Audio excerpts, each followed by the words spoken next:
تتميز بمناخ معتدل. الكلام ده بقى كده.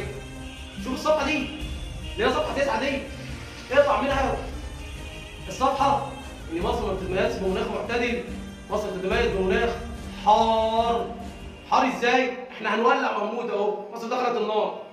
معاكم محمد سيد حجاب، استاذ تاريخ وجغرافيا، منتظركم ان شاء الله بكره في سنتر التخصص التعليمي لحجز ماده الدراسات الاجتماعيه للصف الرابع، الصف الخامس، الصف السادس الابتدائي، والصف الاول الاعدادي والثاني الاعدادي والثالث الاعدادي، اول ثانوي، ثاني ثانوي، ثالث ثانوي.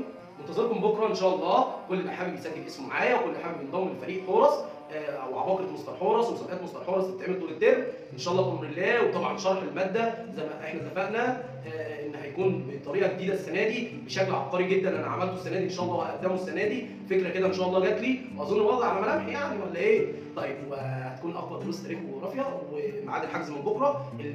الحق احجز مكانك عشان انا هاخد عدد محدد فقط، اتفقنا؟ وطبعا اشوفكم بخير ودايما يا رب بتكونوا بخير وكل الاسر وكل العائلات بخير، طلابي بخير.